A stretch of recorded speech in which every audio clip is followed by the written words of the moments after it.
The California School District approves a new curriculum accusing Israel of ethnic cleansing. Plus, people continue to flee war-torn Sudan despite an extended ceasefire, and the Biden administration issues sanctions on Iran and Russia. To discuss all of this and more is our foreign affairs correspondent, Lisa Daftari of the Foreign Desk, who joins us from Los Angeles. Lisa, welcome. Great to have you on once again.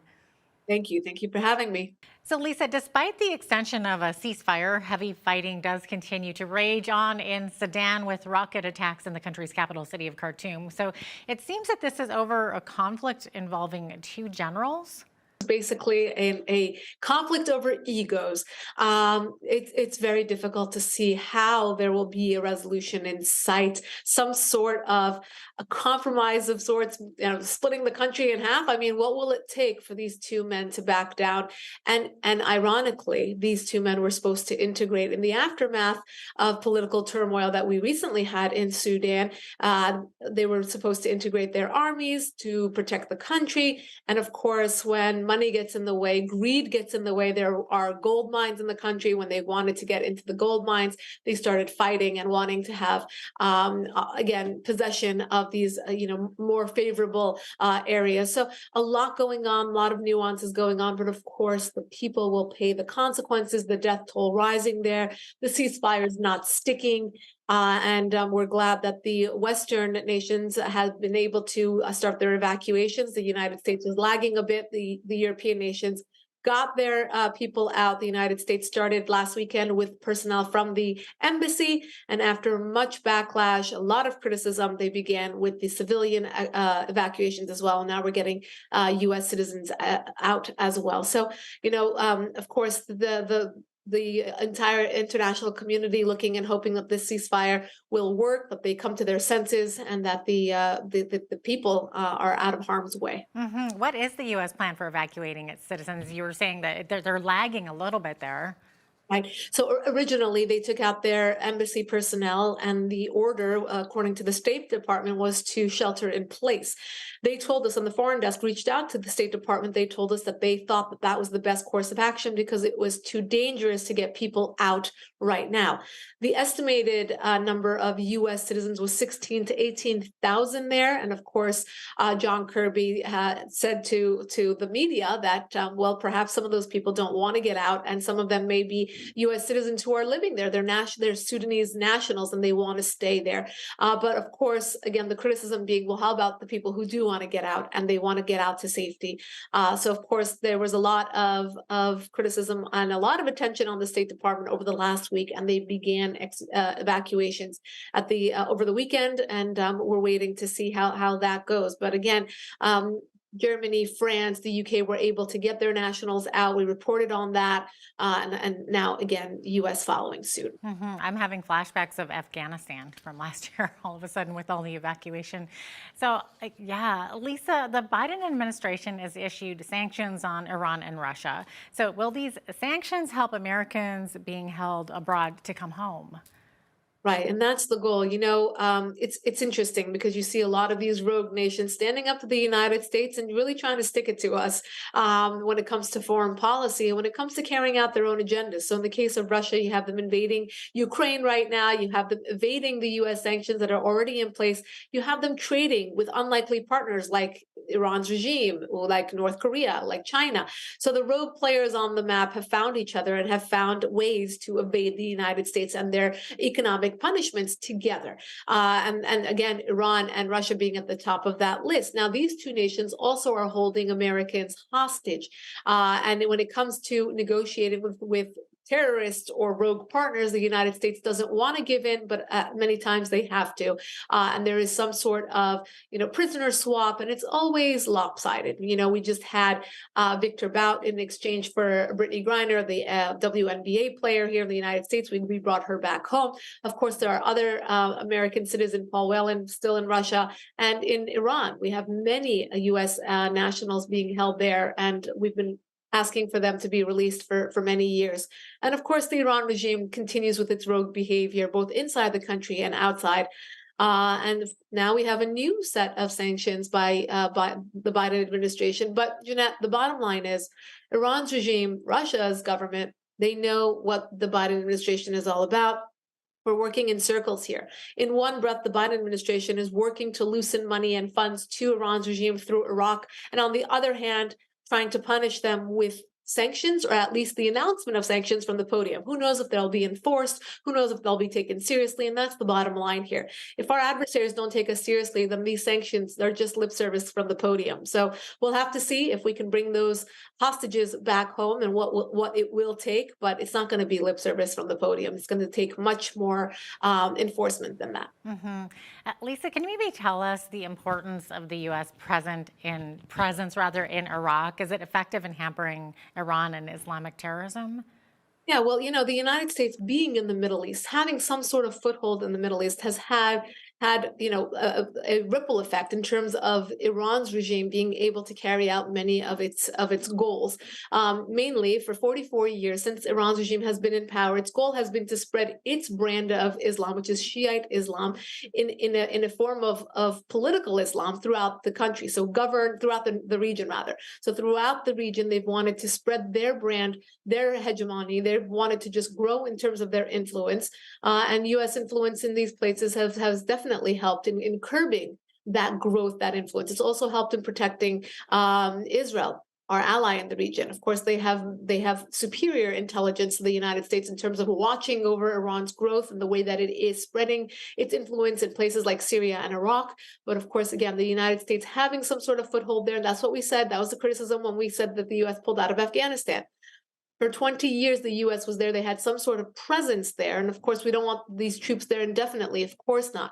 But we hope that we do get some sort of results from sending our treasure over to the region and leaving with some sort of stability or security in place before we do pull out. So that's what we're hoping for Iraq as well. We know Iran's regime is hovering over, hoping to have full control and access to the region. And of course, countries like Lebanon, Iraq, Syria, Yemen, and the list goes on. They do have their footprints there and their influence there as well. Absolutely. Now, Lisa, over the weekend, footage was aired on Iranian TV showing Iranian commandos seizing a tanker that was bound for the U.S. So what was on the ship that Iran was after? Yeah, it's amazing what Iran's regime has been able to do since Biden has been in office in terms of its chest thumping and showing this bad behavior to show that it's not afraid of the United States or the West, right? So in 2018, just to rewind just a bit, Donald Trump pulled out of the JCPOA, the nuclear deal that was struck between Iran's regime and the five Western powers, P5+1, in Obama's era. That being really the crown jewel of the Obama foreign policy. And then President Trump campaigned on pulling out of this deal. He did pull out of it. And ever since then, the Biden administration coming into office has tried to get back into a deal. Now, you would think, and I give this roundabout, connecting of the dots, because you would think that Iran's regime would be on its best behavior to get back into a deal, but it's just the opposite. We have seen them crack down on their own civilians at home, peaceful protesters being shot, killed, and put into prisons. We've seen them chemically attacking young students in schools. We've seen them poking, blinding them in the eye because they're peacefully protesting, killing them, shooting at them point blank on the streets. And then you have what they're doing in the region, putting billions of dollars into global terrorism, suicide bombings, organized terror groups like Hezbollah and Hamas and others, Palestinian Islamic Jihad. And then you look at the Biden administration and say, why are you trying to strike a deal with this regime that now is taking our oil tankers? We're not safe, not in the region, not at home. They're at our footstep in Latin America, just south of our border here. So there's a lot to connect. And I know this is a very roundabout answer, but to give you an aerial view of what the Iran regime has done and how the West is treating them, the Europeans and the United States alike, still wanting a courtship, still wanting to get closer to Iran's regime in order to strike a deal. Now, closer to home for you, especially the California School District has approved 2 new curriculums, which accuses Israel of ethnic cleansing and war crimes. So, Lisa, you're right there in California. You must have some firsthand knowledge on this. What's going on exactly? How did this come to be? This is mind-boggling, Jeanette. That's what it is. This is mind-boggling that any school system, that any place in the world would be so fixated on teaching young students about just propaganda against Israel, our ally. So you would think they would perhaps look to the White House and say, well, what is our positioning in terms of this country with Israel? Well, Israel is an ally. Israel has been an ally for decades. It's our only ally, the only democracy in the Middle East. So why would a school system be so fixated on teaching propaganda against our ally? Well, it can only mean one thing, and there are external influences. So it's either people on the school board, it's either individuals who are hell bent on raising these issues, just like we have them in Congress. We have women that are elected into Congress that their entire being, their presence, their agenda, their reason for being in Congress is to spread anti-Israel propaganda. And here you have it in more, locally at a school, in a school system, where in Santa Ana they decided to teach this propaganda. Then you ask yourself, are they teaching propaganda against countries like Russia and China, North Korea, Iran's regime, countries that actually we do have issues with, that they are killing their own, that they do have human rights abuses records? Why aren't we teaching that? And why the fixation on a country like Israel? I mean, we have many more bad characters and actors on the map, and why aren't they going after them? It can only be one thing, and that kind of traces us back to anti-Semitism and anti-Israel sentiments. That again, it's propaganda, and these individuals have to be rooted out. And when you're starting with young children and kind of brainwashing them at such a young age, when they don't have any sort of other influence or any sort of way of getting knowledge about these topics, it's a very serious issue. Yeah, absolutely. Now, looking to your southern border there, Lisa, President Biden has authorized the military to call up reservists to combat drug trafficking at that southern border. So, Lisa, it seems he's declaring this a national emergency. So, what is this executive order? What will it do exactly, and what does it mean? Well, yeah, first, it means that the Biden administration is finally acknowledging that there is an issue at our southern border, something that Mayorkas and the Biden administration have been denying for such a long time. Secondly, it confirms what our Border Patrol agents have been telling us, that there is a crisis at the southern border and that they're not capable of handling it with the resources that they have been given. Thirdly, it also confirms the fact that it's been very difficult to hire for these positions at the southern border. Nobody wants that job.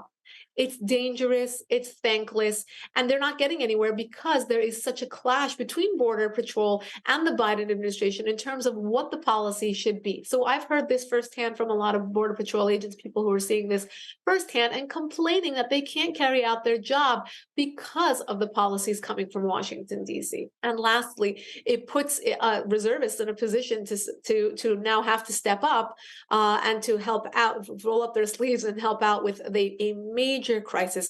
Look, nobody is against legal immigration. We want people to come to this country. We want them. We need them for many reasons. We want them to have an opportunity. I'm the daughter of immigrants to this country, and I couldn't be more proud of my parents for making the decision to come here and to give me all those opportunities. But they came here legally. And the reason I say that is because we have a major crisis here. People conflate these issues. First of all, if you think it's a humanitarian position you're taking, people have to swim, they drown, they get raped, they get killed, they're sick. And there's so many challenges that these individuals face in order to get here illegally, because they give them these false hopes. They pay money to coyotes, they put themselves in harm's way, they put their children at risk as well. Once they get here, we have a major drug crisis at the border, exactly what the Biden administration is admitting. We're allowing all of that to come into this country unvetted. And there's no way to stop it because of the lack of control at the border. So if we were to say, listen, we want to protect our suburbs, we want to protect our teens from dying from fentanyl overdose, from dying from all these different drug overdoses, new things being introduced to our young children, our young teens, then we have to stop the issue at its root and not at the border itself. Looks like we are about out of time here, but Lisa Daftari of the Foreign Desk, thanks so much for joining me today. Of course, thank you for having me, Jeanette.